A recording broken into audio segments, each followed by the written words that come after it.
მეფე ერეკლე მეორის სახელობის თელავის პირველი საჯარო სკოლის რეაბილიტაცია 2026 წლის მეორე ნახევარში დასრულდება. ამის შესახებ გამარტება განათლების მინისტრის მოადგილემ გააკეთა. მისი თქმით, აღნიშნული სკოლა კულტურული მემკვიდრეობის ძეგლის სტატუსის მქონე შენობა არის, გამოც პროექტირების ნაწილში აუცილებელია ექსპერტების ჩართულობა. გიორგი ჯინჭარაძის თქმით, ტენდერი ამ დრომდე ვერ შედგა, რადგან კომპანიები არ შევიდნენ ტენდერში. მისივე განცხადებით, ის პროცედურები, რაც პროექტის შეთანხმებას ეხება, უკვე შესრულებულია და როცა ტენდერი შედგება, შერჩეული კომპანია დაჩქარებულ ვადაში დაიწყებს სარეაბილიტაციო სამუშაოებს. მინისტრის მოადგილე გავრცელებულ ვერსიას, რომ სკოლა შესაძლოა არ რეაბილიტირდეს, დეზინფორმაციას უწოდებს და ამბობს, რომ აღნიშნული სკოლის დასრულება სამინისტროს ერთ-ერთი პრიორიტეტია.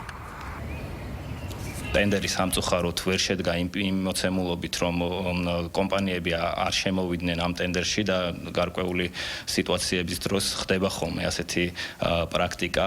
შესაბამისად, ჩვენ მაქსიმალურად ვაჩქარებთ, რომ მომდევნო ტენდერი, ახალი ტენდერი გამოვაცხადოთ, რაც მინდა რომ განუმარტო დეტალებში მოსახლეობას არის ის, რომ ის პროცედურები და ის მნიშვნელოვანი ნაწილი, რაც მოითხოვს შეთანხმებას, პროექტირების ექსპერტების ჩართულობას, ასე ვთქვათ, პროექტის შეთანხმებას, ყველაფერი გავლილი გვაქვს. სამინისტროს ერთ-ერთი მთავარი პრიორიტეტია აღნიშნული სკოლის სრული რეაბილიტაცია იმ ნიშნით, რომ შენარჩუნდეს შენობის იერსახე, ისტორიული იერსახე. კომპანია ჯერ არ არის მოძიებული, რადგან ახალი ტენდერი უნდა გამოცხადდეს და ახალი ტენდერის გამოცხადებას სჭირდება პროცედურები. ზუსტად ეს პროცედურები მიმდინარეობს, რათა მაქსიმალურად იქნეს დაჩქარებული ეს პროცესი. კომუნიკაციის ნაწილში მშობლებთან სამინისტრო მუდამ ღია არის ნებისმიერ სიტუაციაში, როდესაც დადგება აღნიშნული მსგავსი საკითხი, ჩვენ მოტივირებულები ვართ, რომ შევხვდეთ, აუხსნათ, განუმარტოთ ის სიტუაცია, რაშიც ვიმყოფებით.